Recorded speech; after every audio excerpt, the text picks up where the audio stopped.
Listo. Y compartamos también pantalla un momentito. Bien, para iniciar entonces nuestro proceso de exposición, empieza el equipo número 3. Yo no creo que aquí se logre ver. Vamos a moverlo un segundito para acá, para que las personas que estamos conectadas por Zoom puedan verlo claramente, pero entonces vamos a quitar el compartir pantalla. Ok, vamos a... Listo, dejémoslo así. Ok. En función al tiempo, creo que cada equipo puede utilizar 7 minutos cronometrados para exponer. ¿Listo? 7 minutos y luego en el proceso de preguntas nos tardamos 1 minuto y luego en ese lapso despegamos afiche, viene el siguiente equipo, pega afiche y todo debería estar literalmente cronometrado para salir antes de las 10 de la noche. ¿Vale? Esa va a ser la dinámica para que nos dé tiempo correctamente. Bien.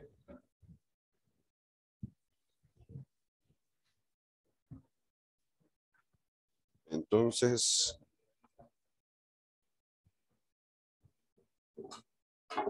yo sí le pido que porfa se pongan esto. Pueda escucharlo correctamente.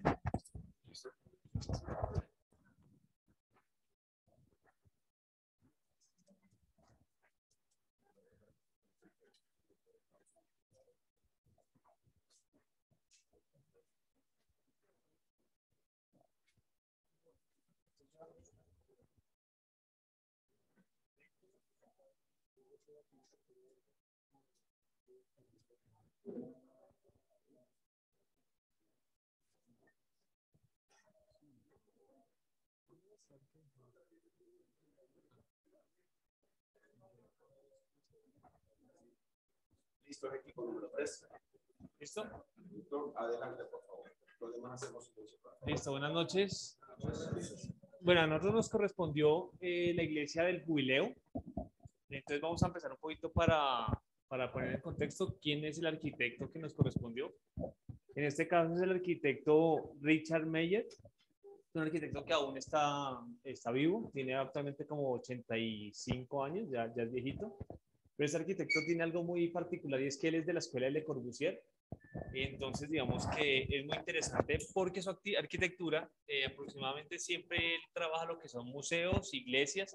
La arquitectura de él, aunque él dice que no tiene un sello propio, sí se caracteriza por ser arquitectura muy limpia, casi toda es en colores blancos y con mucha iluminación natural. Entonces, eso es como para poner en contexto quién es el arquitecto. Nuestro proyecto entonces es de la iglesia del Jubileo. Es una iglesia o centro comunitario que él ganó en un concurso. Este fue un tema muy interesante porque se hizo una convocatoria, digamos que para hacer esta iglesia, y él concursó con arquitectos muy importantes de la talla de Tadao Ando, que es un arquitecto japonés muy, muy importante también, y él fue el que se quedó con el proyecto. Entonces, a continuación vamos a ver un poquito sobre las formas que logramos extraer y les vamos a ir explicando entonces. Bueno, inicialmente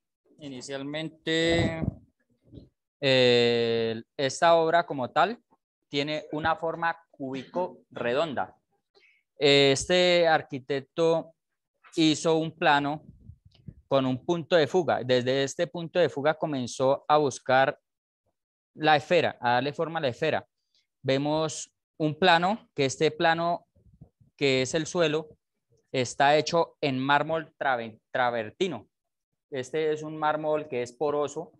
Este mármol es como un sulfato de calcio.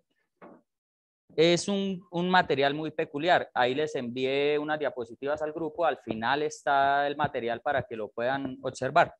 Entonces, al estar pulido, esta forma de esfera da la sensación de que esto sea como un barco. Y esto da la sensación de que sea un espejo de agua. Comúnmente aquí lo podemos notar. Entonces podemos ver un ejemplo, rectángulos, parámetros verticales, horizontales, curvos. Y también, digamos que un poquito la aclaración a lo que veíamos ayer en clase, el profesor nos comentaba sobre el tema de los espacios que atraen al proyecto en sí. Aquí en este proyecto podemos ver eso. Pues la imagen está un poquito pequeña, pero enviamos unas fotos al grupo para que las puedan ver. Aquí en este acceso, que es como una plazoleta, este proyecto tiene como esa invitación a hacer, digamos, de la persona para que conozca un poquito el proyecto, lo que el profesor ayer ha explicado. También vemos elementos, esto es un juego de elementos más que todo horizontales, pero también tiene unos planos, perdón, no, verticales, y también tiene unos planos horizontales como aquí vemos. En el acceso podemos ver un acceso retraído. Aquí vemos la aproximación al edificio, que es lo que vemos ayer en clase. También vemos, por ejemplo, en este lugar la organización tiene como una centralidad, una jerarquía, y de ahí se comienzan a desprender los otros elementos. ¿Qué más podemos mostrar aquí? Casi todo está compuesto por elementos verticales. Es como un desglose de una esfera. O sea, la forma es como una esfera partida, como podemos ver aquí. Todo es como si fuera una gran esfera partida a la mitad. Es como la descomposición de la geometría. Vemos también muchos elementos aquí que permiten que permee la luz, transparentes. Como les decía al principio, es una iglesia totalmente de colores claros, blancos. Es como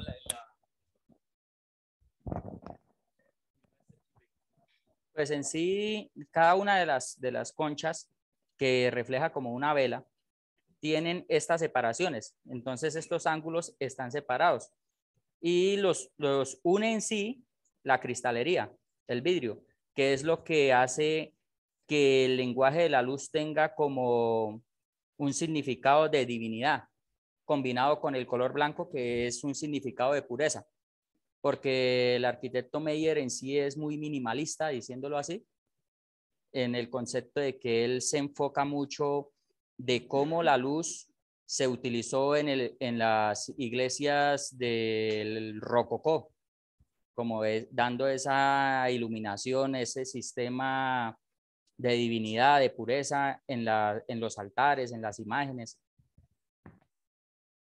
Vemos también un ejemplo, estos conceptos que hizo en estas partes verticales de la madera. Esta pared está en madera completamente y no le hizo ninguna forma, simplemente agarró molduras, listones y unió esta pared, esta misma pared que está aquí. Todo esto son listones. Y en esta parte, esto es el órgano. Está en un ángulo rectangular con un ángulo vertical y encima está lo que es el órgano. O sea que ahí, todo esto que se ve aquí son las bocinas, como para dar esa tendencia de una melodía angelical. Pues verdaderamente el proyecto es muy complejo. Bueno, la ubicación de este proyecto, ¿por qué es importante? Porque este proyecto se hizo en los suburbios, o sea, como al final del barrio. Hagamos de cuenta, esto es un barrio en Roma, donde no tenía mucho, digamos, que mostrar. Cuando él se planteó este proyecto allá, este proyecto tiene más o menos 35.000 visitantes al año. Está hecho en este barrio que se llama Totretestre, en Roma. Esta función es más o menos como un centro, digámoslo, comunitario y pertenece a Roma. En sí, el proyecto se inició en 1998, él ganó el concurso en 1996 y en 1998 se inició el proyecto y se terminó en el 2003. Tiene 26 metros de alto y tiene un aproximado de 830 metros cuadrados de construcción. ¿Ya? Listo. Digámosle, por favor, al integrante del equipo número 8.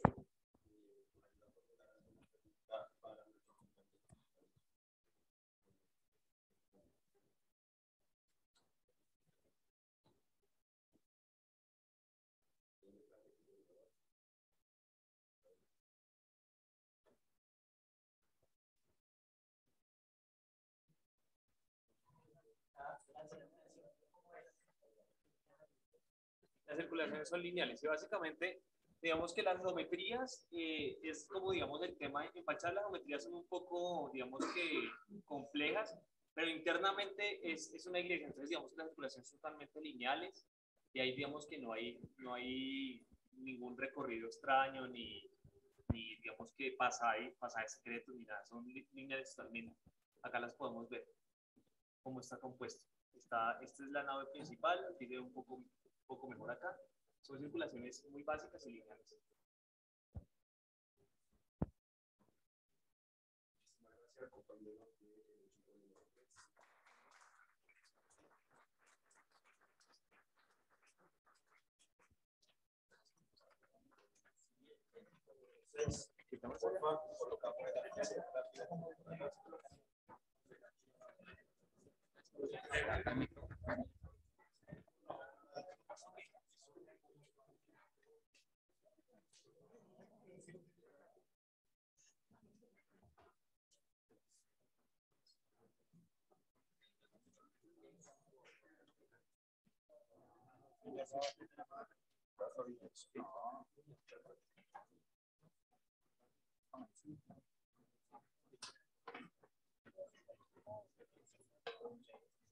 El equipo número 6, ¿quién va a realizar la exposición?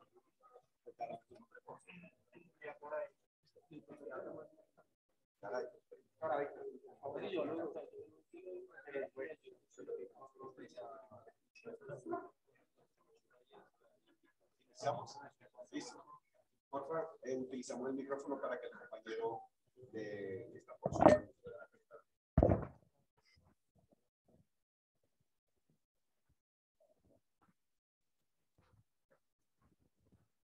¿Ahí me escuchan los compañeros que están virtual? ¿Sí? Pues yo creo que hay solo uno. Sí, sí, estoy escuchando. Todo bien. Listos, compañero. Bueno, pues nosotros el grupo número 6 nos tocó la arquitecta San Heights. Nuestro proyecto que nosotros seleccionamos en el trabajo de investigación, cogimos fue el Museo de Masi. Este Museo de Masi, primero que todo, ¿dónde está ubicado? Está ubicado en Flamingo, en Roma, Italia. El área del terreno es de 29.000 metros cuadrados. Y el área de construcción que se utilizó para ese proyecto solamente fue de 21 metros cuadrados, 21.000 metros cuadrados. ¿En qué año fue construida esta obra? Fue construida en el año 2013 al 2016. ¿Cuál fue el principal material que utilizaron para esta gran obra que ustedes ven acá? Utilizaron fue en concreto a la vista y utilizaron en acero para toda la parte de estructural de todo el esqueleto del Museo de Masi. ¿Cuál era el uso? El uso es un centro de artes y también para una parte de exposiciones para todo lo que era la parte de Flamingo, que podían ir a ver los expositores para sus grandes proyectos o cualquier obra. El estilo que utilizó ella fue la parte desconstructivo, ¿sí? Esa época ella utilizó como la parte destructiva.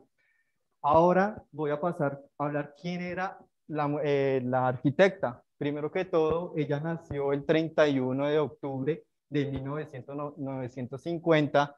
Ella fue licenciada en matemáticas, pero ella fue a una fundación, asociación de arquitectos, donde se graduó como un diplomado de arquitectura en 1970 y 1997, perdón. Y ella murió el 31 de marzo del 2016 a los 65 años por un paro cardíaco. Ella era muy conocida, pues no la llamaban por el nombre de ella, sino era más conocida por dama de las curvas, o la reina de las curvas, o dama del hierro. ¿Sí? ¿Por qué? Porque ella hacía una composición a sus proyectos. Como ustedes ven, en esta parte de acá, ella utilizó varias composición de forma, espacio y orden para poder realizar esta gran obra del Museo de Masi. ¿Cuál utilizó ella? Ella utilizó, primero que todo, 15 líneas rectas y 2 líneas a 45 grados. Comenzó ella a ir como evolucionando eso. Después salió como unos 16 cuadros, 2 círculos, 2 triángulos y un cuadrado. Como ustedes ven en esta parte, va formando también una forma de trama para ir formando el proyecto. Después de eso, ella hizo un gran cubo y a ese cubo, le asoció 3 elementos fundamentales. Esos 3 elementos estaban unidos por vértices y aristas. Ya teniendo toda esta composición ella, ¿sí? Ya comenzó a plantar al terreno base que tenemos acá. ¿Qué hizo ella para poder lograr llegar a hacer estas grandes curvas? Cogió el plano base y dividió por varias tramas. Esas tramas, como ustedes ven, ella comenzó a darle unas direcciones. Cuando esas direcciones ya formó varias distribución al proyecto, entonces ya comenzó a distribuir esa trama, ya no eran rectas, sino ya eran como con varias curvas, con varias distorsión. ¿Para qué? Porque ella quería en el primer piso generar grandes espacios para comunicarse a la parte de la ciudad. Ella quería jugar lo que estaba por fuera, el espacio urbano. La idea de este proyecto era como hacer un campus urbano para hacer una intersección de integrar lo que está afuera con el gran proyecto. Entonces, ¿ella qué hizo? Manejó muchos planos de terrazados, ¿sí? Para crear varias terracitas en esa parte. También creó muchos espacios, planos denominantes, ¿sí? Planos horizontales. De esos planos horizontales nos pueden salir un plano. En este momento, pues yo puedo analizar en esta gran fachada de este volumen que está saliendo del Museo de Masi, yo puedo diferenciar, en esta esquina hay un punto y en esta otra esquina fue un punto. Cuando hay un punto, hay una línea. Si yo uno todas estas líneas, me está formando un plano. Pero este plano, como ustedes ven, le hicieron como algo como una extracción. Muchas gracias, compañero. Una extracción, ¿para qué? Para poder realizar este espacio de iluminación. A la vez, tenemos unos ritmos de unos elementos verticales que eran también de acero, ¿sí? Que manejaba mucha parte de los ritmos en esta parte de acá, como vemos en las fachadas, en esta partecita de acá, como vemos en esta imagen, ¿sí? Para crear más espacios. Es como decir, en esta parte, también yo lo que investigamos con los compañeros, también ella cogió como los 5 principios de Le Corbusier, crear planta libre en esa parte. Como ustedes ven, también tenemos unas grandes circulaciones en el primero, segundo y tercer piso. Son circulaciones de caminos entrelazados y a la vez abiertos. ¿Para qué? Para poder comunicar a los espacios continuos o espacios cerrados, a las aulas de exposición y esa partecita. El otro, como ustedes ven, también tenemos unos planos en cubierta, pero esos planos de cubierta, la arquitecta hizo como unas aperturas utilizando para poder entrar iluminación al museo de Masi. La cubierta estaba por cubiertas. ¿Ya? ¿Ya?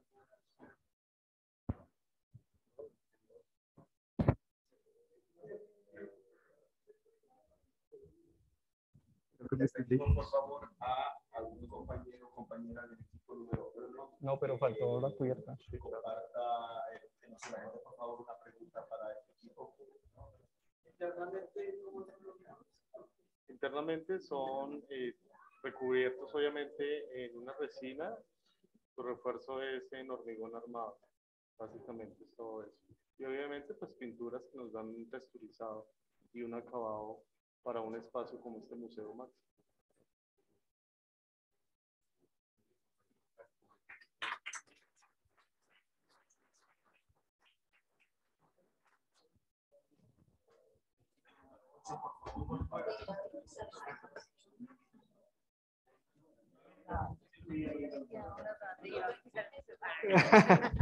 No, es bonito, es chévere.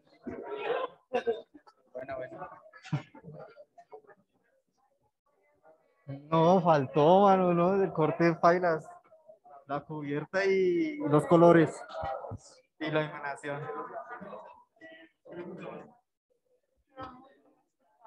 ¿Sí? ¿Segura?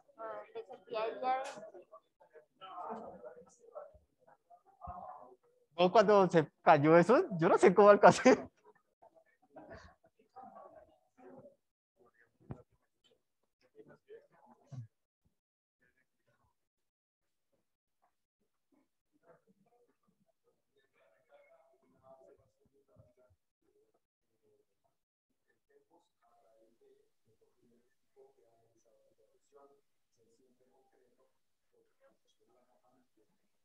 Tiene que devolver el micrófono.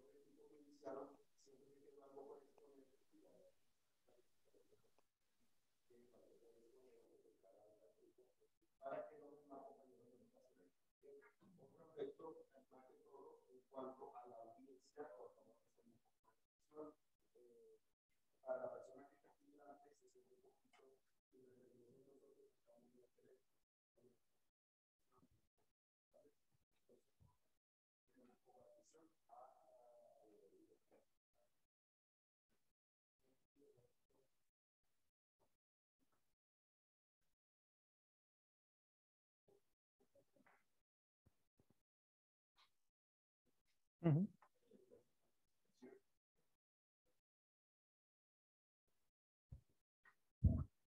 Faltó, faltó.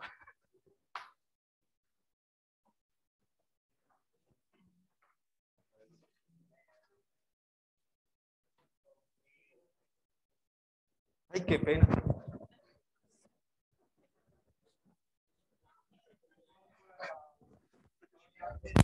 Disculpa, compañero.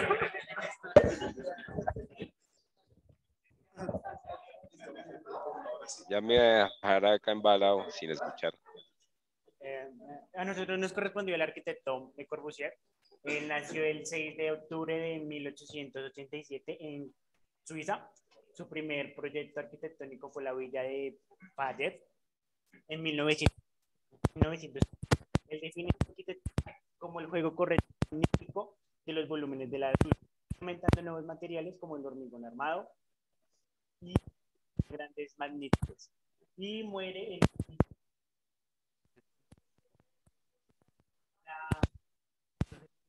Palacio de la Asamblea de Shanghái. Esto está ubicado en Tandingá, construido en 1951. Inspirado en las chimeneas de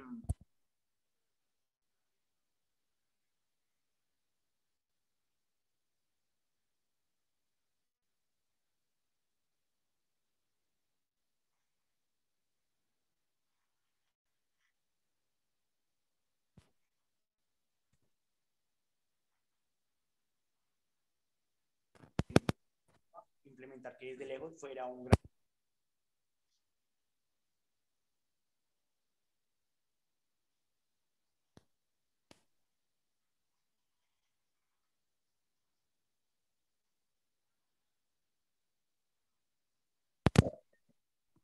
Bueno, entonces aquí podemos observar que primera parte tiene el plano principal, que sería ese, pero también nosotros lo cogemos como plano elevado, ya que está por encima del agua. ¿Exacto? Entonces, aquí en la parte donde se ve como un medio arco, lo podemos llamar un predominante. Entonces, aquí también encontramos que serían como estas columnas, entonces serían unas formas verticales. También encontramos que su forma es como un cubo, pero entonces se le hizo una adición que le metió acá un triángulo y como una forma redonda que se basó en eso como en una, se llaman eso como una caldera. Entonces encontramos que son traspasos aditivos, que es en forma radial y trama. Pero entonces en esta parte también, como lo observamos acá, también hizo unas transformaciones aditivas, pero con contacto de cara. Entonces, ya que esto está un poquito separado, entonces es cara contra cara, de una forma lineal. Bueno, entonces, si circulación, pues como el edificio lo amerita, es lineal, ya que pues no tiene por dentro, no tiene como mayores espacios, sino simplemente son todo auditorios, entonces su recorrido es lineal. También posee pues forma rectangular, entonces de esta misma forma, con una con textura rugosa. Y entonces tiene un color que sigue de aparte, porque digamos, hace contraste con la naturaleza, porque alrededor pues es natural.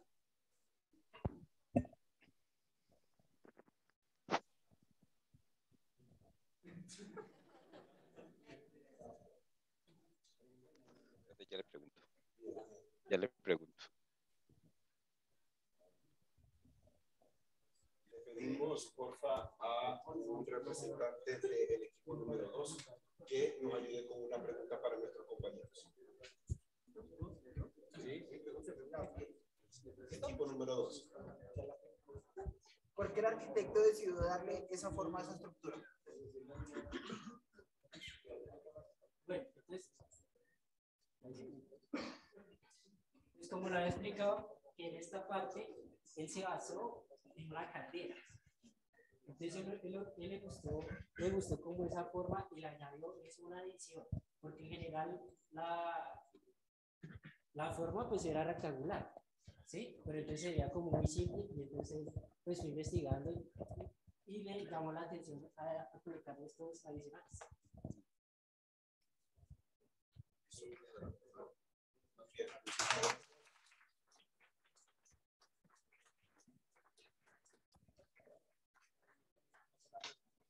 Sí, pedimos equipo número 1, por favor.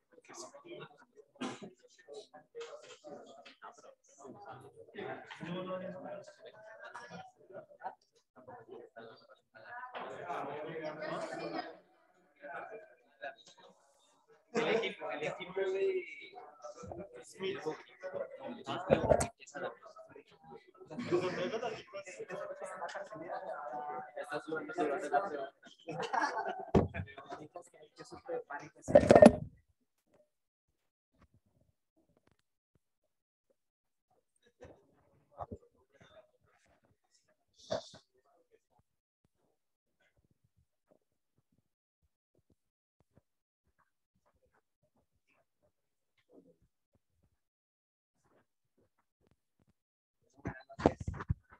nuestra obra fue la biblioteca de Luis Kahn. Luis Kahn nació en Rusia en el año 1901. Cuando cumplió 5 años, se fue para Estados Unidos. Allá pues, hizo toda su educación, también su profesionalismo en la arquitectura. Ya después pasó a ejercer la docencia de arquitectura. Fue académico pues, toda la vida.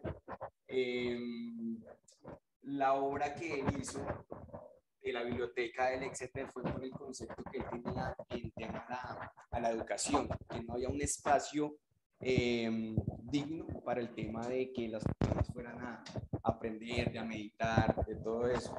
Entonces, digamos, también Luis Kahn es del movimiento de arquitectura contemporánea y moderna.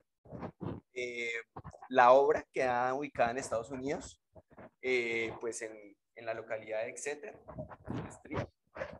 La biblioteca medía 34 metros por 34 metros por 24 metros. Era el área, pues, 34 de ancho, 34 de largo por 24 de altura. Los elementos que incidieron en el diseño fueron, digamos, varias obras. Él estudió varias obras para poder hacer la biblioteca.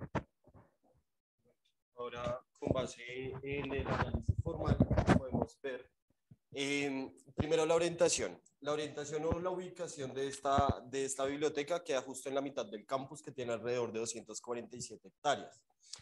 Esta biblioteca también queda al lado de la anterior biblioteca, que era mucho más pequeña.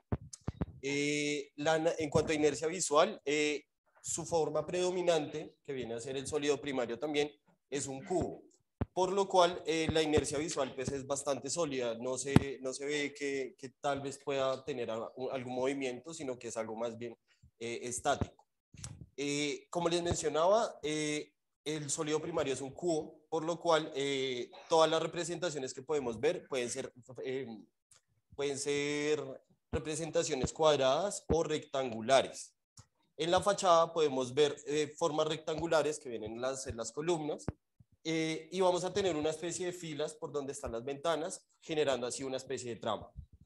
En el interior de la biblioteca podemos ver un contraste, siguen predominando las zonas cuadradas, sin embargo también vamos a tener algunos implementos circulares, ya que la mitad del edificio es como un vacío. En el perímetro de toda la biblioteca vamos a tener la zona de lectura y en el centro van a estar las estanterías de los libros.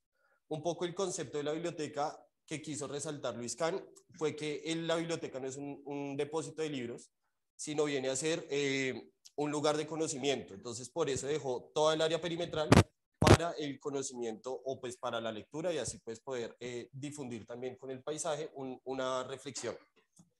Ahora bien, el análisis especial.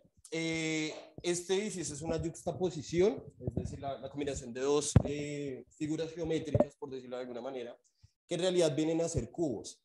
Aquí podemos ver un desglose de cómo viene a ser la biblioteca. En la parte central, como les comento, es un vacío, pero sin embargo sigue teniendo algunas circunferencias que lo que hacen es conectar tanto las estanterías como con el centro, para que empiecen a fluir, digamos, un poco más las ideas en un ámbito, digamos, un poco filosófico. Vamos a tener aberturas de planos agrupadas de manera horizontal y también vamos a tener lucernarios que vienen de manera vertical. Elementos de circulación. Esta biblioteca tiene en la primera planta, son como una especie de pórticos en los cuales uno puede transitar de manera circular y el ingreso viene a ser por un costado en una esquina. Y algo que me faltó comentarles fue la transformación que tiene el sólido primario en las esquinas.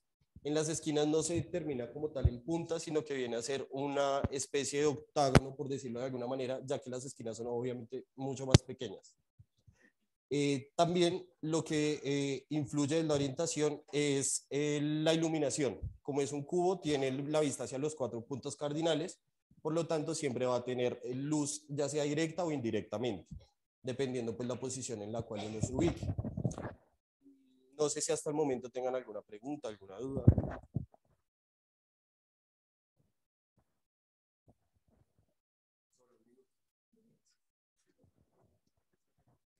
Le damos a empezar.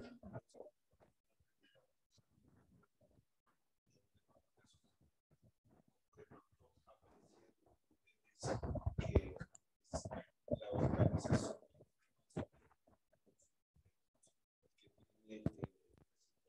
Bueno, como les comentaba, la organización es muy buena y es una manera fácil de aprovechar los recursos naturales como la luz.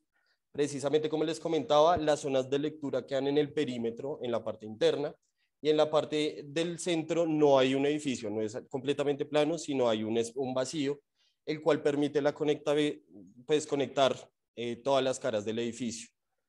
También pues me parece que juega un papel importante en las formas circulares, esta zona en concreto armado, que permiten como la interacción entre los distintos espacios.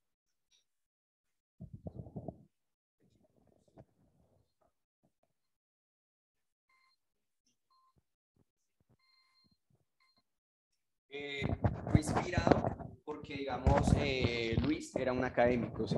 Entonces él tenía como ese pensamiento y ese sueño de crear un espacio para que todo el mundo se fuera a educar, pero pues como correspondía. Entonces eso fue lo que lo inspiró. ¿So?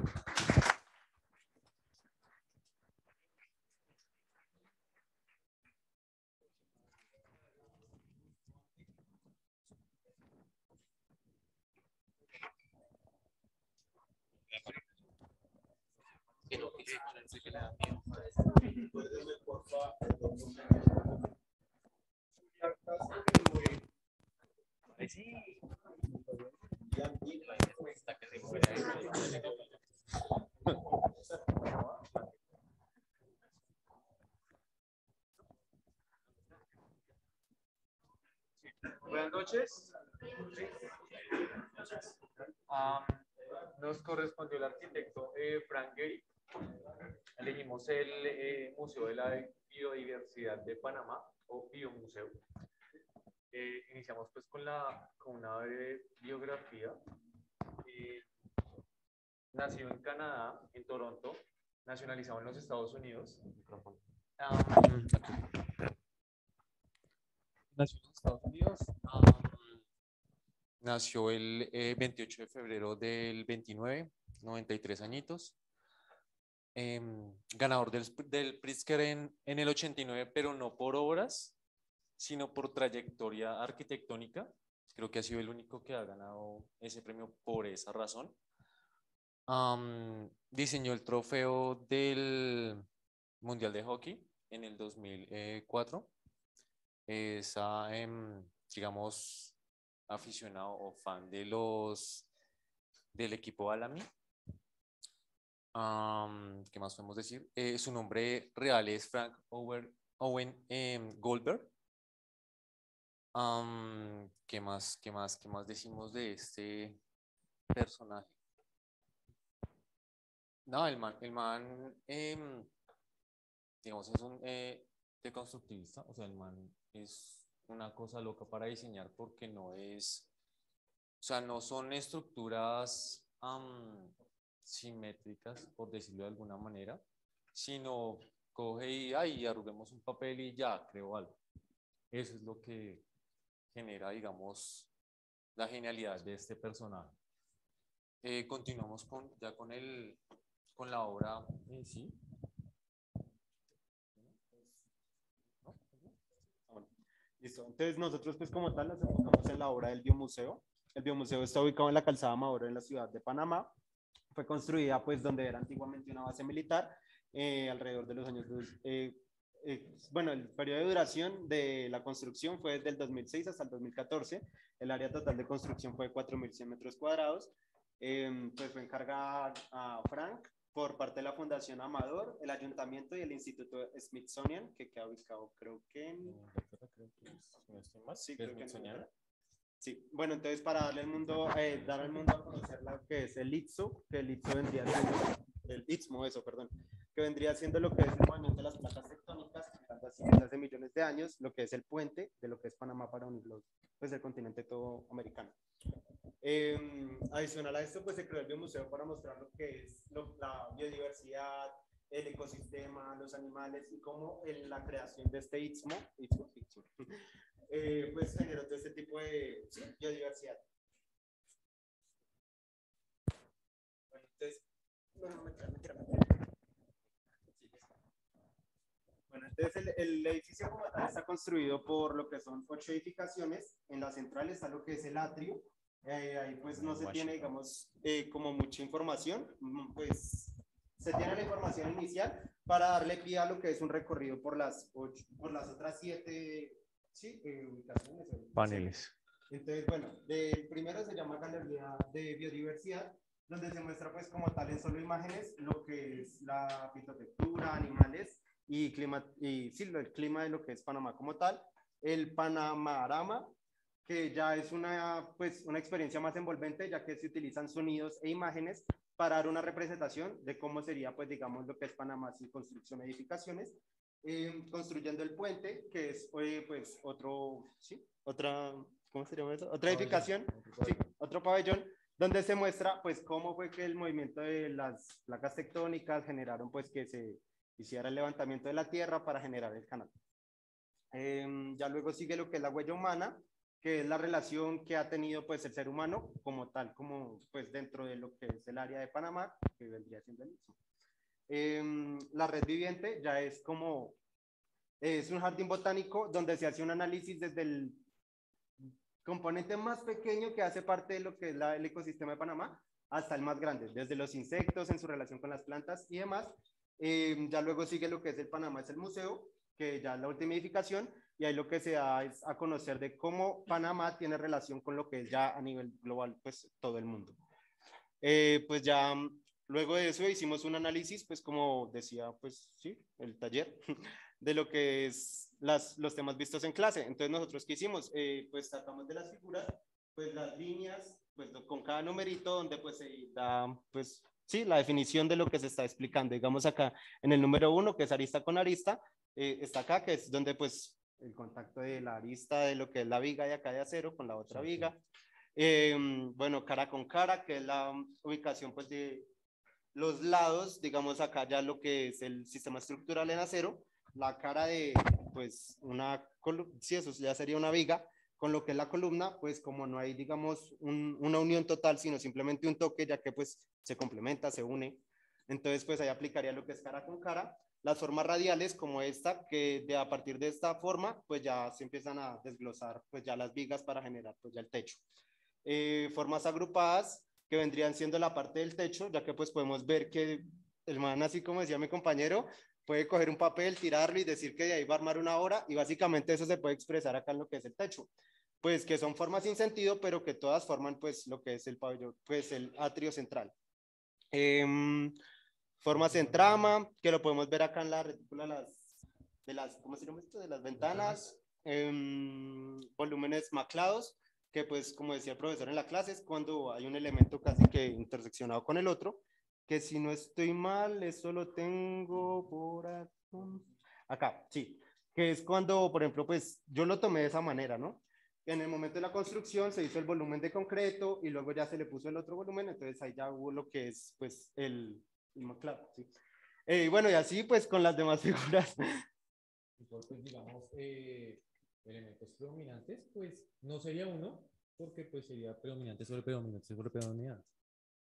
Estructuras, digamos, se pueden ver los puntos también en esos mismos, porque pues las conexiones son, digamos, sencillas de ver.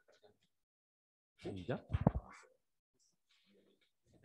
Pidámosle por favor a la compañera del equipo número 5 que nos ayude con alguna pregunta para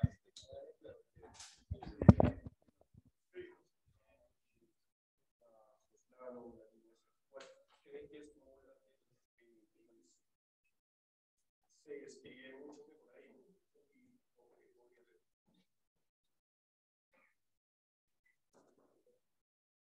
O sea, ¿cuál se describe mejor en estas? Sí, en representación. Yo creo que el plano predominante, porque es el que más se puede notar, obviamente. O sea, sí es el que más resalta, pues en básicamente los 100 techos que tiene. Se puede ver, es más, digamos, es más visible esa parte del plano que, digamos, más estructuras verticales o planos cara a cara. Sí, ya de hecho, pues si lo vemos así en fachada, casi no se ven elementos, lo que son ya verticales, sino la mayoría son en ángulo, o pues ninguno está formado ni horizontal ni verticalmente, todos están en diagonal. O sea, no se marca. Exactamente. Entonces, no tienen es una más orientación planos como tal. predominantes que el resto. No. Sí, adelante. Brevemente.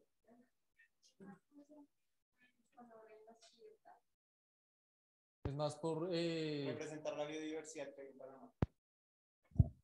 Pues digamos que y aparte de eso, pues sí, y aparte de eso, pues sí, como que a entender que hay muchísima información compuesta, ya que pues no sé, pues por eso no quise tocar el tema muy bien, pero los elementos de circulación no son rectos, digamos que hay muy poco espacio, hay muy poca tensión entre los espacios, pero los recorridos tratan de hacerse no rectos, sino en curva, precisamente para poder apreciar pues las vistas al mar que hay a los lados del edificio. Sí, por eso los colores. ¿Sí? ¿Sí? No es por la universidad, sino está en honor a los indígenas de Panamá. Vamos a ver, no lo sabía. Bien, gracias por el apunte.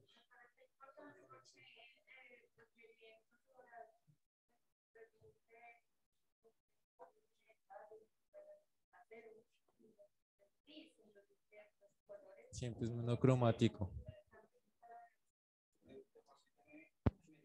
Sí. Y sí. Y aluminio.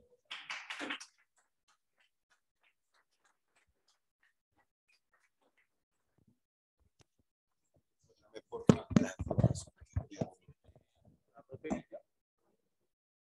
Leonardo y Javier. Listo, gracias. Seguimos con equipo número 7, por favor.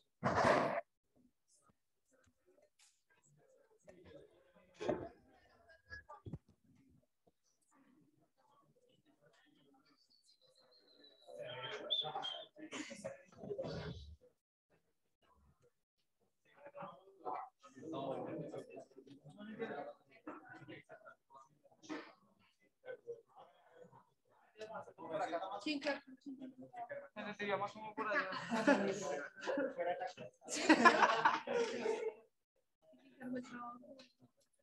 ¿Listo?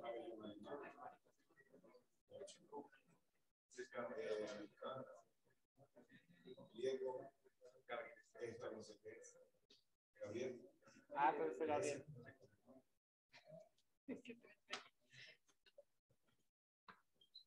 Mientras va descargando algo de una vez antes, como dicen, el pan recién sacado de la copa.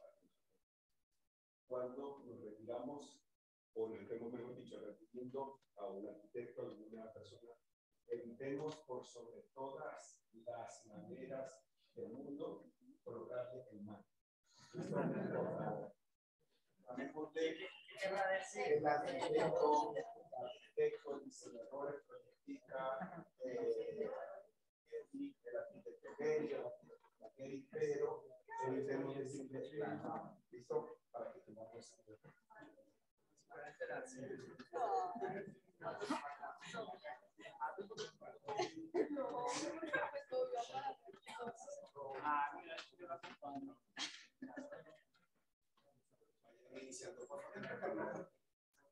Uy, bueno.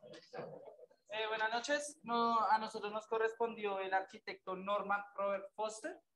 Básicamente, él nació el 1 de junio de 1935. Aún no ha fallecido, tiene aproximadamente 87 años en Gran Bretaña. Es considerado uno de los arquitectos más influyentes en su época. ¿Listo?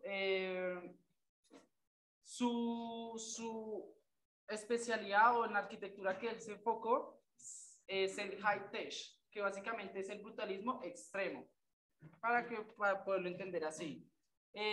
Básicamente es los materiales que más utilizan es el vidrio, el acero, materiales bajos de presupuesto, básicamente eso. Sus trabajos y proyectos como más relevantes fueron en las instalaciones de Apple, el Reichstag, es en Berlín, el Millennium Bridge, que es un puente, básicamente también es hecho como en vidrio y en acero.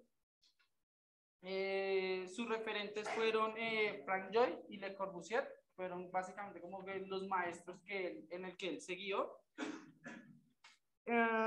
Premios, es considerado uno de los máximos exponentes porque se ganó el premio más importante para los arquitectos, el Pritzker, que fue gracias a la remodelación del Reichstag, el que les comentaba, que fue en Berlín.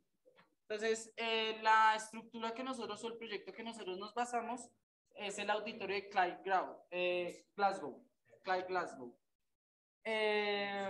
Tiene un área de 13.000 metros cuadrados, hecho solo básicamente en los materiales que les comentaba, vidrios, aceros, predominan.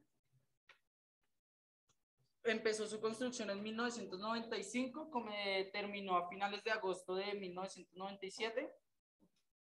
Y sí, básicamente, pues, básicamente ese es como el proyecto. Y ya vamos. Bueno, en la parte del análisis formal, pues como podemos evidenciar, es una edificación que tiene forma de caparazón de armadillo. Generalmente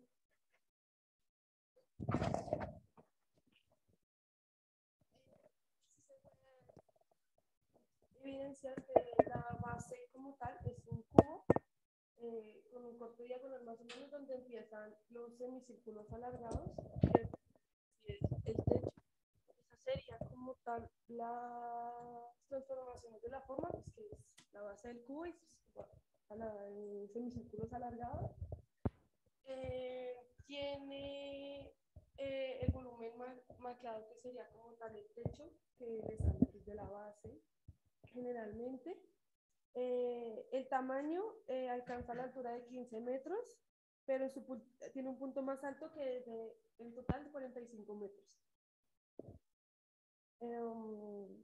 Pues en el color, pues tiene tonos pues muy neutros, pues porque utiliza más que todo vidrio. Pues la textura pues no tiene muchas sí, pues porque está hecho pues, no, la mayor parte pues de vidrio, entonces pues es una textura muy pues, lisa generalmente. Ahora vamos a ver el análisis el espacial. Entonces, vamos a hablar de los elementos verticales. Básicamente denominamos como tres aspectos en los verticales que son los que más predominan. Como podemos ver en su fachada, comprende de un elemento vertical en forma triangular y sobresaliente. Básicamente para dividir como el ingreso en dos entradas. ¿Listo? En su techo también podemos observar que la cubierta está en un elemento vertical en forma cóncava y divididas en varias secciones.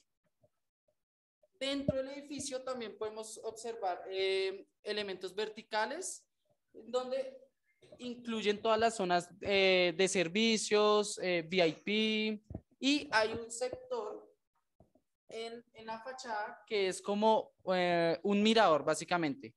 ¿Listo? Ya que esta estructura se diseñó a un costado del río Clyde. Ahí viene su nombre. ¿Listo? Clyde, Glasgow, el nombre del río y el nombre de la ciudad. Entonces, está como compuesto de ese mirador. En los elementos horizontales, entonces ya cuenta como más en su interior con un elemento plano predominante que consiste como en su en la gradería y consiste en 3 niveles. ¿Listo? También consiste en un plano base y es básicamente donde está toda la tarima. Ese también viene siendo también un plano elevado, pues la tarima viene siendo como la mayoría de veces como la implementan, es elevada. Y ya, en efectos de iluminación, se basó mucho en la iluminación natural por su gran fachada en vidrio. Permite que la iluminación natural permee la edificación en bastante. Y también, cuando les comentaba los elementos verticales en forma cóncava en su cubierta, todos esos espacios vienen siendo como entradas de iluminación. Pero también tiene una iluminación artificial, pues que me parece como chévere recalcar. No el de ingreso, el de adentro, porque pues es básica como tipo concierto, entonces pues no es la gran cosa. Pero en su exterior cuenta con varias iluminaciones que hacen que refleje la edificación por su material, que es como tipo reflectivo, entonces lo hace un poco más brillante.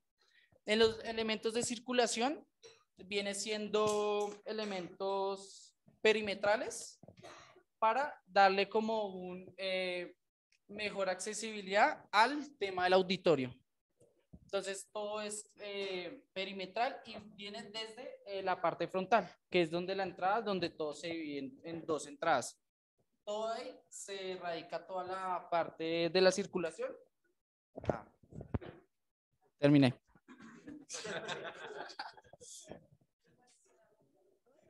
Por favor, a un representante con número 4 que nos ayude a elaborar una pregunta para esta exposición.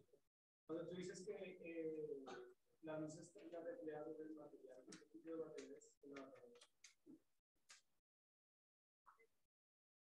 Digamos que básicamente es duro encontrar los materiales específicos, pero pues digamos que con el profesor nos guiamos el día de ayer porque le preguntamos como para qué sucede, entonces si no podemos analizar bien eso.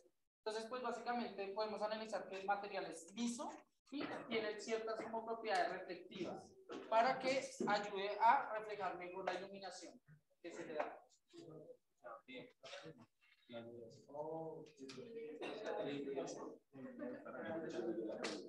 ¿Cómo fue la pregunta? La pregunta cómo fue, perdón. En la parte externa hay varias luces que lo que buscaba la arquitecto era que la reflejara contra la fachada. Entonces la pregunta era en qué materiales está construida la fachada. Pero que dice el compañero, o sea, no sabes. Pero creo que lo comentaron al inicio que eran superficies metálicas. Sí. Gracias.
Ya.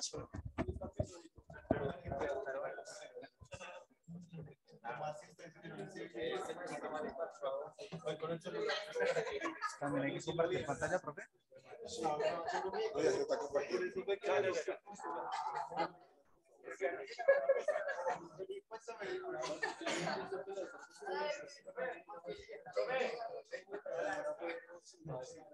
Pensé que te trataba.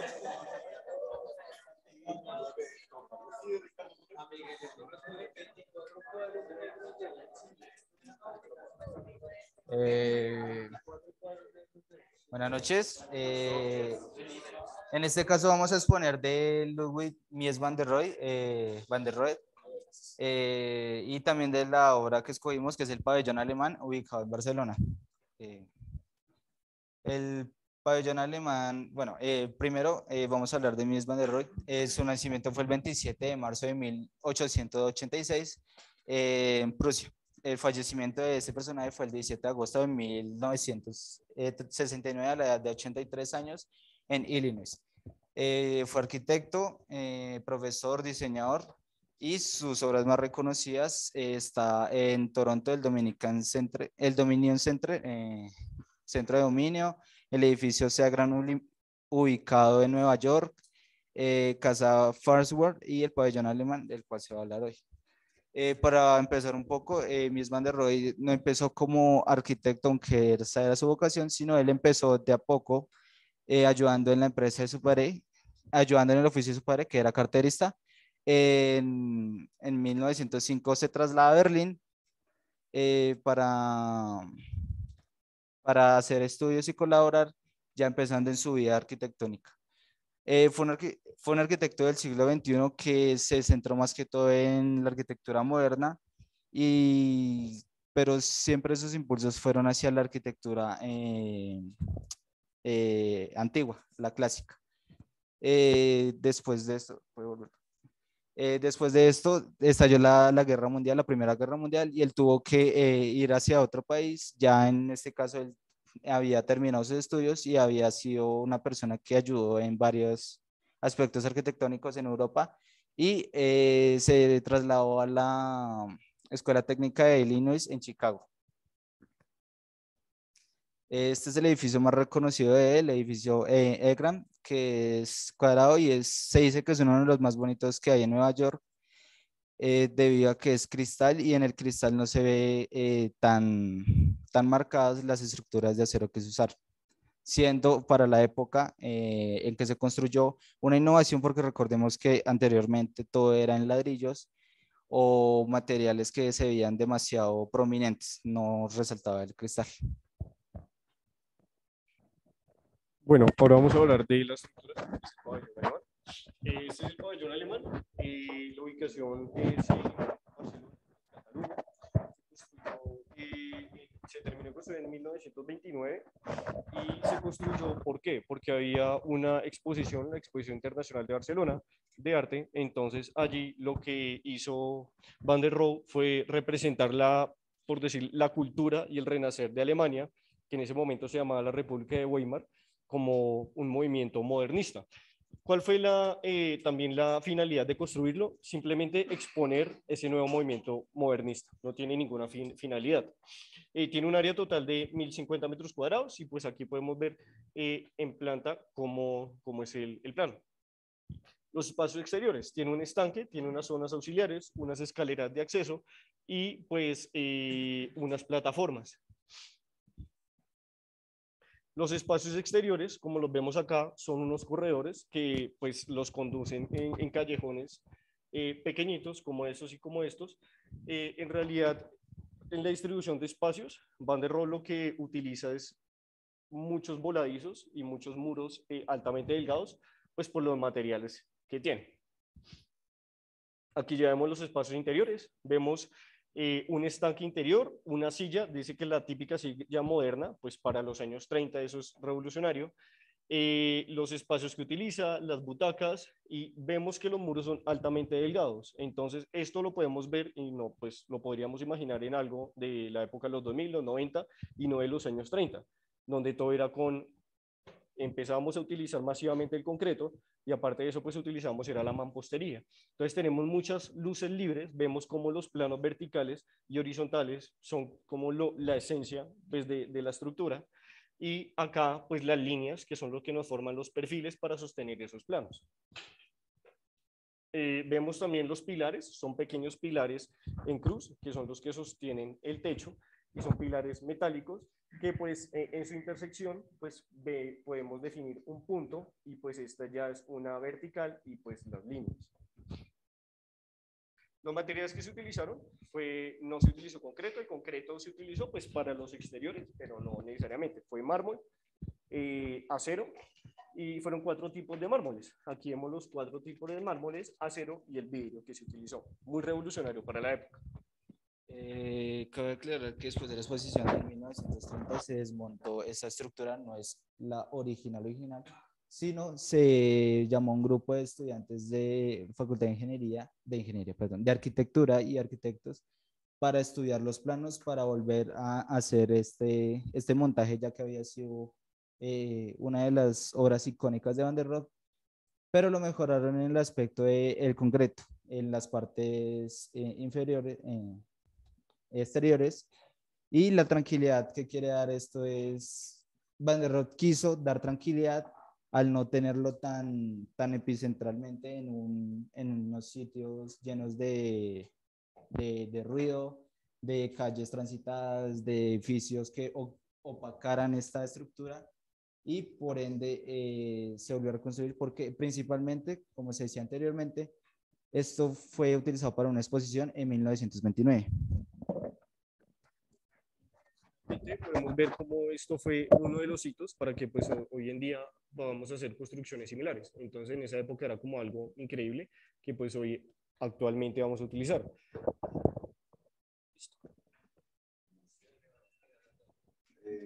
Digámosle por favor a un representante del equipo número 3 que nos ayude a hacer una pregunta.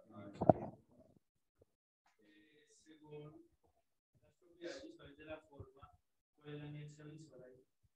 La inercia visual. Primero, pues todo depende. Primero, si usted puede poner, puede subir. Bueno, ahí, déjalo ahí.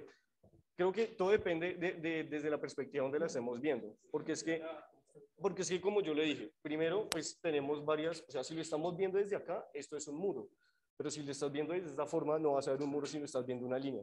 Entonces, creo que eso depende, lo que el arquitecto quiso hacer es que cada persona pues fuera muy subjetiva en lo que estaba haciendo y que cada una de sus formas fueran altamente delgadas. Es decir, creo que esa inercia va desde donde el observador esté y aparte de eso, pues desde la forma en que está viendo. Porque aquí yo estoy viendo una línea, pero si me estoy parando en ese costado, esta línea se me va a convertir en un plano. Sería que la inercia visual sería, digamos, esa clase como sale tanto, pues, el volado, pues, porque la Pero no necesariamente, porque es que si lo vemos en planta, no solamente vamos a ver un plano. Si lo vemos en planta, puedes subir, por favor. Todo lo último, hasta más. Ahí. Por eso, la inercia visual, si la ves así en planta, lo que vas a ver, o sea, si la ves en planta, que es desde arriba, lo que vas a ver es la cubierta. Pero si la estás viendo desde abajo, si la estás viendo desde el estanque, no vas a ver la cubierta. Creo que lo último que uno se va a fijar es en la cubierta, si uno se va a fijar es en cada uno de los pilares y en el cristal. Por eso es que cada una de las partes es como esa mole o eso más llamativo. Todo depende. Si la estamos viendo desde acá, no vamos a ver la cubierta, vamos a ver cómo ese mármol exterior nos va a encerrar, pero no nos vamos a sentir encerrados, sino vamos a sentir protegidos por todos estos planos exteriores. También aunque parezca, fue llamado como el laberinto, a la planeación y las rutas de esta misma están muy estrechas y tienen varias formas de salir y entrar a las habitaciones o a los espacios que hay dentro de este. Entonces también está jugando un poco con el espacio. Pero una cosa, tú dices que en planta, pero uno nunca ve la casa de planta. Exactamente, entonces no tendría sentido que digamos sería solo la cubierta, porque como nosotros vemos en planta una casa y la vemos en alzada, entonces no vamos a ver principalmente la cubierta, sino vamos a ver según donde estemos. La inicia visual sería colado como si fuera... Depende de donde lo veas, porque es que es un laberinto, es una estructura, es un laberinto. Porque en planta nunca veo, cuando se llega mucho, nunca veo. Entonces el volado es más difícil para mí. Entonces sería una contradicción ahí. Ahí ve el volado. Sí. Una pregunta para todos, por favor. Cuando estuvimos realizando acerca de las propiedades visuales de la forma, cuando tocábamos ese tópico de la inercia visual,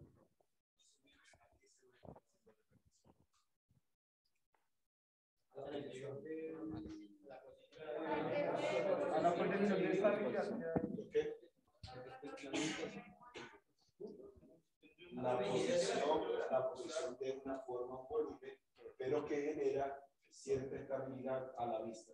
¿Listo? Cuando hablamos de inercia visual es porque hay primeramente como un plano de sustentación, un plano base, para nosotros ya por, digamos, lo que es nuestra humanidad o lo que somos como personas, sabemos que cuando pisamos ese plano horizontal decimos estamos en un terreno firme.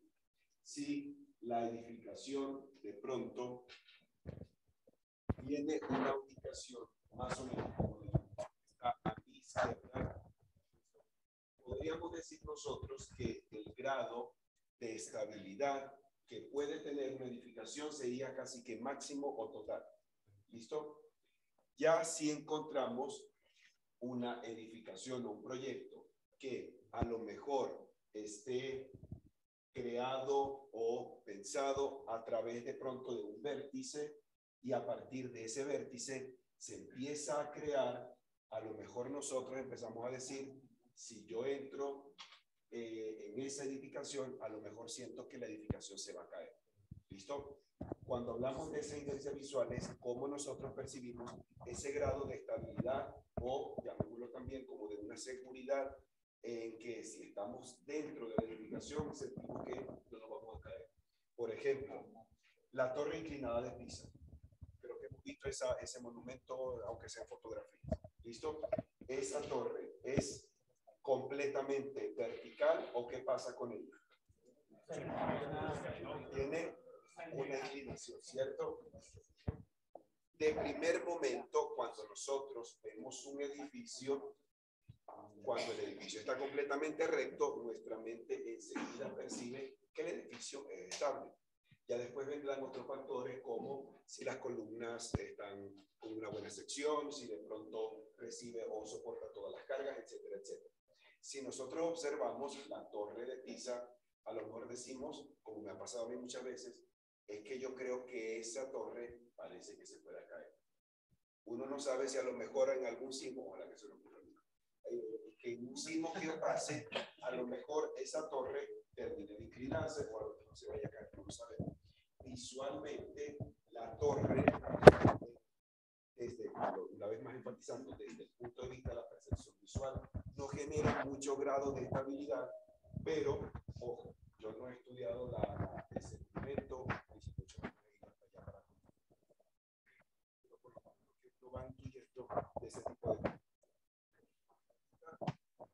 décadas, esa construcción tipo de característica especial tiene que tener para que eso no haya colapsado. Pero, ya le doy la palabra, pero, una vez más, cuando tocamos ese tópico de inercia visual es porque a lo mejor yo puedo decir es que pareciera que este proyecto del pabellón alemán no está como que visualmente bien arraigado a su base, a su plano horizontal y parece que se fuera a caer. Pregunta rápida para todos los compañeros. ¿Sentimos que esa sensación se da en este proyecto? No. Yo creo que no, porque yo creo que el volumen se rigurosamente fijo y con el mayor grado de estabilidad posible, tiene una cara completa. Eso, si lo logramos de pronto simplificar en un volumen, el volumen podría ser indistintamente los tipos de planos que tengo. El volumen podría ser algo como esto y tiene toda una base que le da visualmente la solidez. Esto no está como suspendido desde un vértice y, es decir, esto no está de pronto como puesto de esta manera y que a lo mejor estos sean unos cables que ayuden a que no se caiga el cabello. ¿Listo? Creo que no lo tiene. Así que podríamos de pronto concluir en este caso que hablando de la inercia visual, este tipo de construcción específica, este pabellón, posee como el mayor grado de estabilidad visual porque una de sus caras, con que pudiésemos abstraer ese volumen, está completamente fijada en el plano base.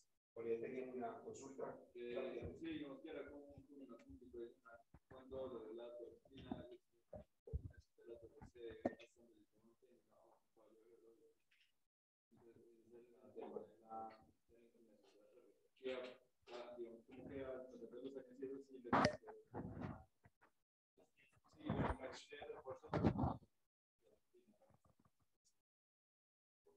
si uno observa toda la decoración, digamos la decoración de la torre, inclusive hasta las columnitas de abajo, pues la columna torcida. Todo el elemento, toda la construcción se aprecia visualmente torcida y uno a lo mejor dice colocar el lado en ese momentico hay un signo que cada siendo dramático.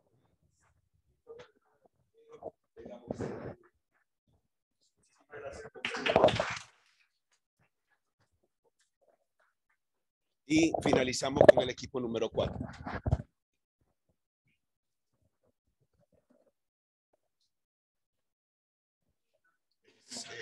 Por la pantalla. Luego, como así con la pantalla. Den un favor, ¿te puedo escribir? Sí, claro. Claro, y hay marcadores, todos los que quieras. ¿Necesitan descargar algo o tienen esto impreso? Lo enviaron a la plataforma. Permítame un segundito por acá. No hay borrador, pero hay esto que hace la función de voz.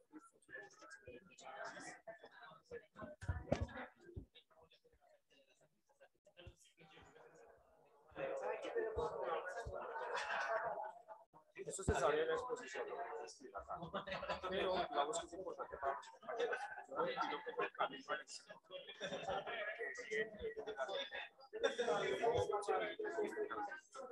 Pero intenten no utilizar mucho tiempo para hablar. Eso. ¿Quién cargó la información? Ya nos han dado.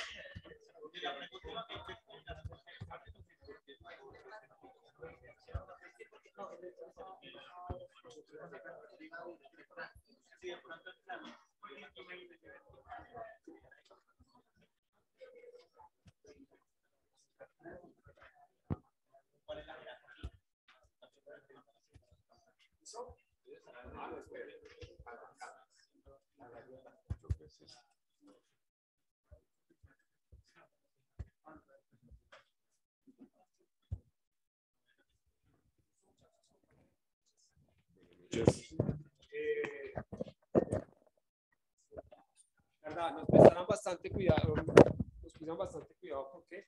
Pues porque digamos que aparte de la actividad que el profe encargó, pues en el estudio que hicimos nosotros, identificamos cosas muy importantes para nosotros como arquitectos, ¿listo?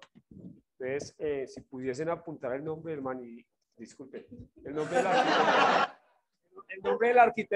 del arquitecto y echarle una ojeadita como a sus proyectos sería espectacular, ¿listo? Bien, nosotros vamos a hablar sobre Santiago Calatrava, ¿listo? Nosotros como equipo escogimos uno de sus proyectos. El proyecto se llama el Turning Torso, ¿listo? Que es el que vemos acá. Ahorita mi compañero va a hablar sobre él. Yo voy a hablarles más sobre la biografía de lo que es el arquitecto y quién fue el arquitecto. Santiago Calatrava es un español, nace en el año de 1951 en España, en Valencia, España, ¿listo? Él inicia sus carreras, digamos, estudia arquitectura Voy a anotar acá unos puntos que también le dije al profesor son muy importantes, por eso digo que me gustaría que pusieran bastante cuidado. ¿Listo? Yo lo defino como el camino al éxito. Entonces, inicia a estudiar arquitectura en 1969, termina de estudiar arquitectura en 1974. Posterior a esto, digamos que él no se queda solo con este conocimiento, sino quiere seguir avanzando como por el camino. Hace un posgrado, desarrolla un posgrado en urbanismo, por acá.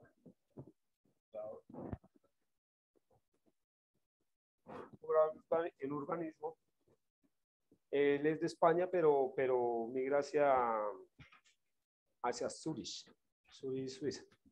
Entonces, cuando se va para Zurich, después de hacer el posgrado urbano, en 1974, en 1975 y entre 1975 y 1979, desarrolla un doctorado en ingeniería civil.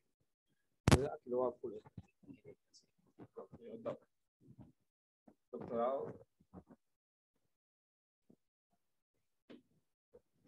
Ingeniería civil. Se radica en Zurich, Zurich es Suiza, abre su primera oficina de trabajo, desde ahí empieza a apuntarle muchísimo a los, esos son como eventos y concursos de diseño que hay, persistiendo bastante en estos, obviamente en proyectos pequeños. En 1983 se gana como el privilegio de diseñar el metro de Zurich. Entonces, al diseñar este proyecto, que es una hermosura de proyecto, esto lo catapulta un poco como el reconocimiento como arquitecto. Al año posterior lo llaman desde Barcelona, asignándole el diseño esto es un puente, este es un puente que se llama el Bac de Rodar. Entonces, diseña este puente, hace un diseño espectacular. A causa de esto, lo catapulta como a la fama, ya era reconocido por el anterior proyecto, este lo catapulta a la fama y se vienen una mano de proyectos, cosa que en varias ciudades de España le dan como el privilegio de diseñar ciertos puentes.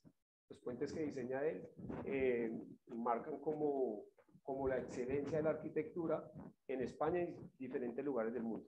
¿Listo? En el 2005 termina su proyecto, que es el Turning Torso. Es el único rascacielos que ha logrado. Mi compañero va a hablar sobre eso. ¿Listo? Y pues acá está, se lo voy a pasar para que lo...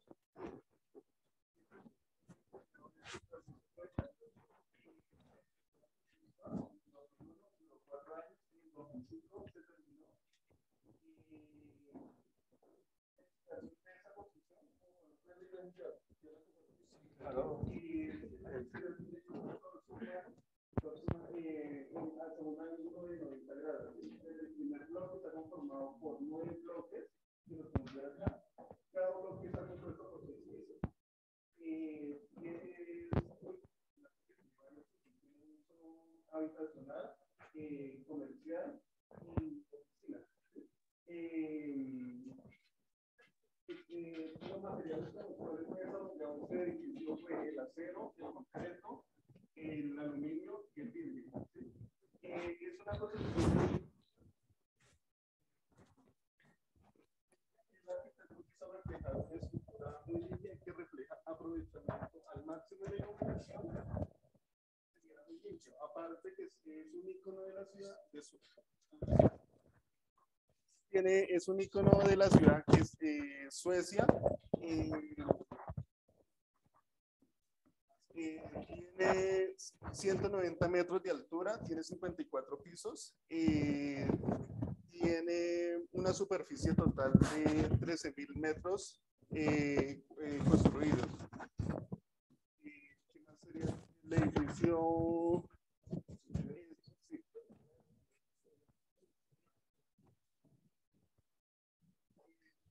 El edificio se caracteriza por ser de una forma centralizada y está compuesto por una columna vertebral, y la podemos ver acá.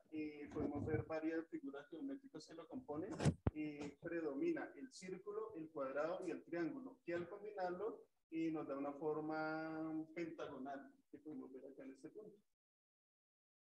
Y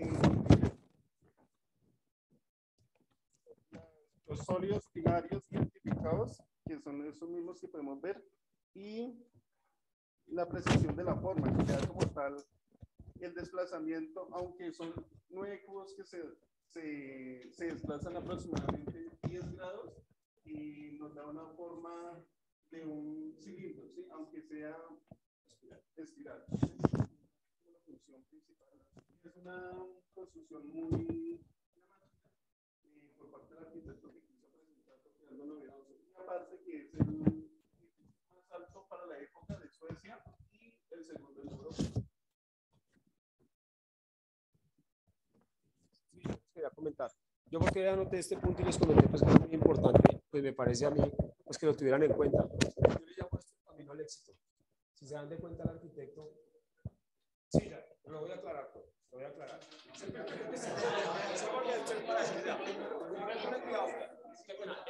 camino al éxito para mí me parece esto. Mira, primero, estudió arquitectura, posgrado un posgrado en urbanismo y un doctorado en ingeniería. Entonces acá está la preparación,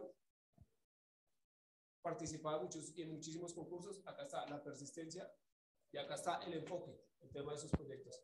Yo lo defino como el camino al éxito. Se preparó primero.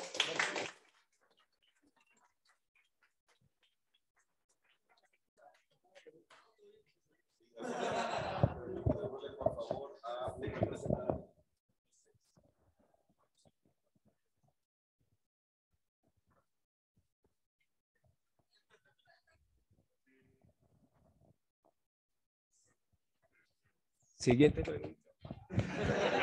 Siguiente pregunta. Yo quiero entender la parte de la circulación de los estados.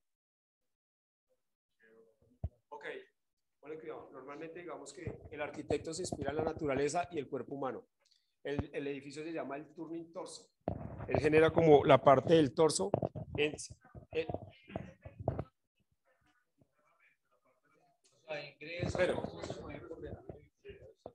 está compuesto por 5 ascensores. Tiene en la parte central que podemos ver acá, es el eje central, ¿sí? Que es donde se comparte para todos para cada una de las plantas. Y hay 5 ascensores y igualmente va una escalera en espiral, que es el punto donde y por eso ganó un premio también el edificio por ser bioarquitectura y desplazamiento vertical. Digamos que en el centro geométricamente hay un círculo que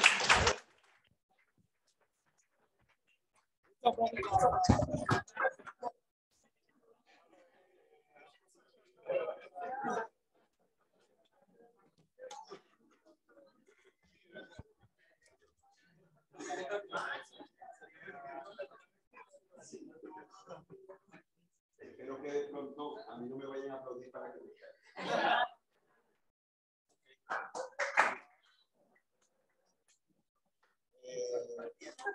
compañeras, buen inicio en esta primera actividad grupal. Creo que desde el punto de vista visual en cada uno de los trabajos, a lo mejor han habido algunos que visualmente pueden que nos capten más la atención que otros, posiblemente. Necesito que en 30 segundos cada equipo me diga, considerando todos los aspectos de biografía y descripción de su edificio, análisis formal, análisis espacial, desempeño del expositor, estética y composición de su afiche y la aclaración de dudas, cómo sentimos que el equipo tuvo su calificación de 0 a 5. ¿Listo? Y obviamente esa calificación me la tiene que decir por qué. ¿Ok? ¿Listo? Rápidamente, 30 segundos y ya continuamos.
Tiempo. ¿Listo? Listo. Listo.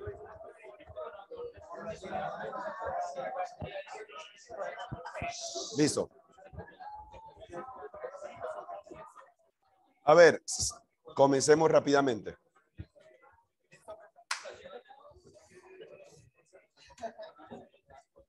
Ajá, con su permiso voy a sentarme un momentico, ¿listo? Equipo número 3. Ajá, equipo número 3. ¿Cuánto cree que el equipo tiene de calificación? Autoevaluación, ¿listo? ¿Con cuánto el equipo se autoevalúa en el trabajo y por qué? Pues nosotros tenemos un 4-2 porque evidentemente hicimos un esfuerzo grupal y como hoy hizo un trabajo, pero digamos que sí, viendo las cuestiones, vemos que nos falta un poco en el tema de diseño, de la memoria, también un poco en el apropiarnos del tema, porque fue un tema de Ok.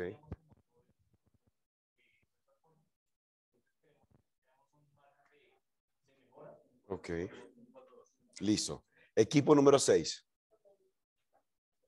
Equipo número 6. ¿Cuánto creemos que tenemos?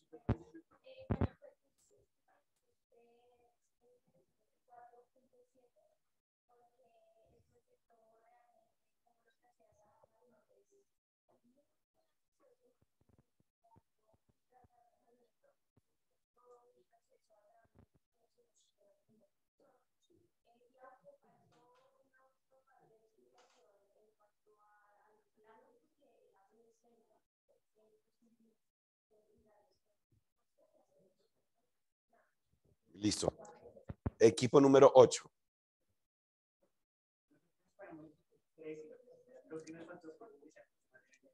3-5. Ok, profundizar un poco más en la información. Bien. Equipo número 1.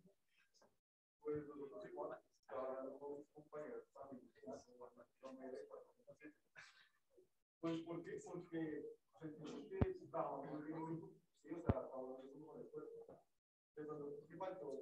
Profundizar un poquito más en algunos temas, pero por lo mismo, ya que la filosofía de Luiscán va muy extensa. Claro.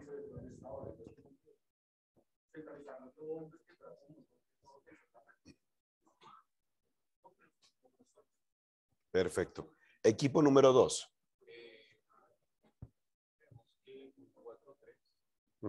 ¿Por qué? Pues, bueno, colaboración grupal, diseño de formación, pero hubo falencias, digamos, en la parte verbal de la expresión de las cosas. Ok.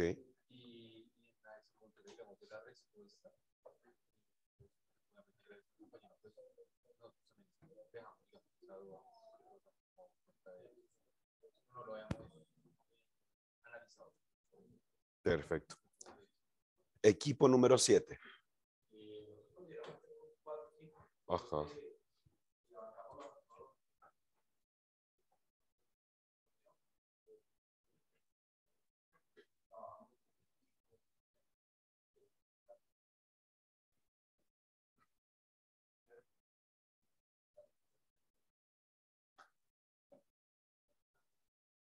Perfecto. Equipo número 5, por favor.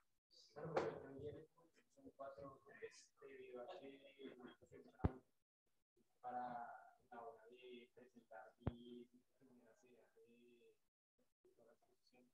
un problemita porque no pudimos ver la idea de hacer una sola imagen y pues por eso fueron varias aperturas, pero de todas maneras se abordaron cada una de las. Ok. Equipo número 4.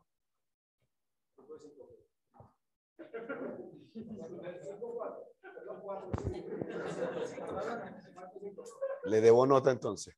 Ajá. Ok.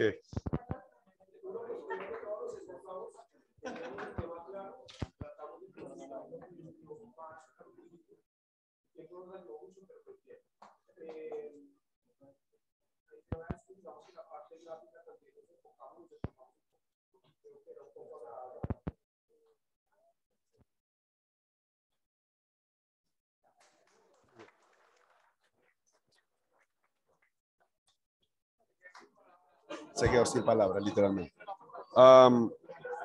Un segundito. Importante, por lo menos el último equipo, así como de los creadores de este man, evitemos expresiones de ponle cuidado, ¿ok?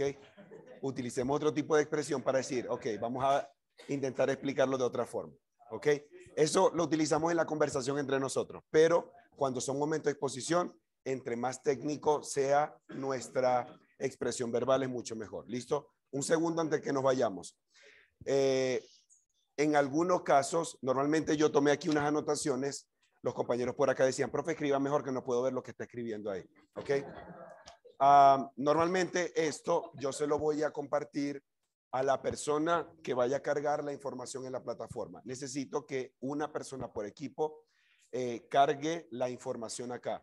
Los que lo tenemos físico, por ejemplo, en el caso de ustedes, que no es nada digital, simplemente tomamos fotografías con buena calidad a cada página, lo podemos convertir en un PDF y lo subimos a la plataforma para yo poderlo revisar a profundidad.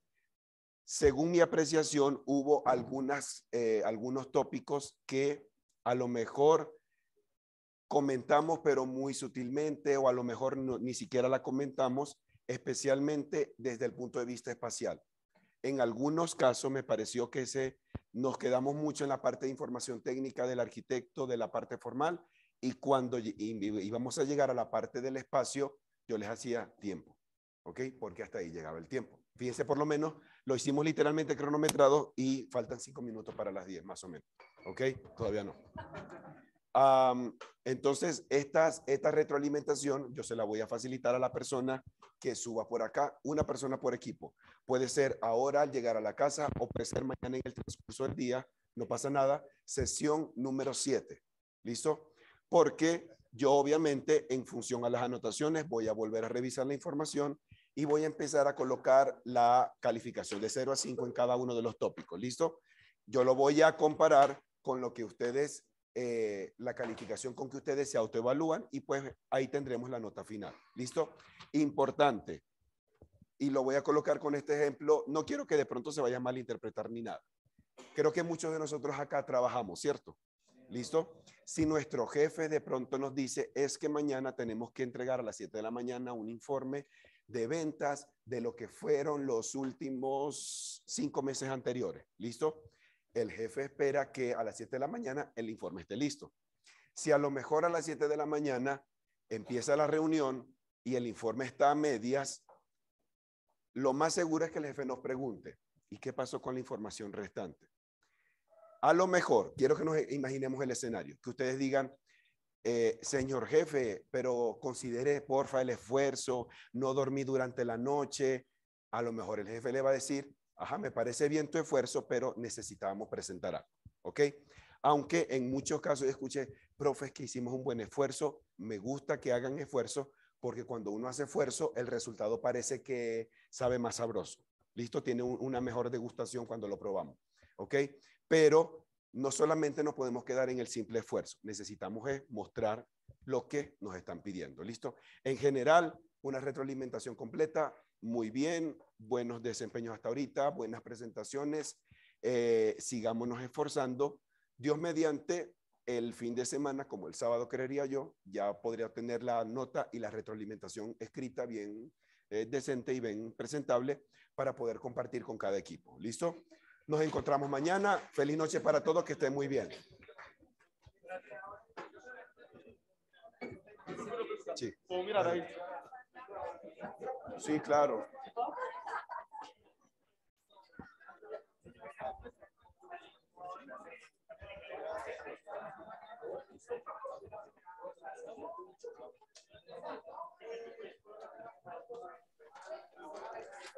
¿Por qué de pronto le cambiaron el diseño como lo que me mostraron ayer? Perdón, con lo que me mostraron ayer. Porque creo que el edificio estaba por aquí. y la información estaba vertical. Y pues toda la información estaba como al lado, algo así. ¿Por qué de pronto lo cambiaron? Predominamos todo lo que fue una fotografía bien tomada y tomamos todos los parámetros que eran la fotografía, el análisis. Era como fácil de leer, así acá y ya está. Ok, pero se ve muy bien. Sí. Un detalle siempre, cuando tengamos imágenes así, y vamos a colocar texto, por ejemplo, esto se lee bien, pero esto ya no se lee bien, porque el fondo es oscuro con letra negra. Pueden colocar o algo como esto, o a la letra le hacen algún contorno claro que haga un buen contraste de fondo con la letra. ¿Listo? Solo un detallito más, pero muy bien. Sí, para las tres bases que usted pidió para mañana, las tres tienen que ir con el cuadrículo. No, las tres. Sí, señor. Sí, señor. ¿Se sube el PDF a sesión 7? Sí, está acá, mira.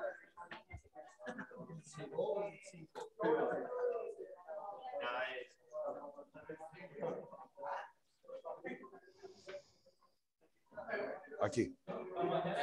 Listo. Ahí suben el PDF y al final le dicen enviar tarea. Y ahí queda listo y yo lo puedo revisar. ¿Listo? Muy bien. Igualmente. Profe. Nelson, ¿Cuál fue una la feliz noche presentación también que para nos ti. hizo? Qué Cuídate pena. mucho, porfa. Nos Al vemos grupo- presencialmente al el grupo martes. Y mañana, pues, obviamente, conectados nuevamente. ¿Listo? Ah, bueno, profe, listo, gracias. Una feliz noche. Que esté muy bien. Gracias, lo mismo, profe. Gracias.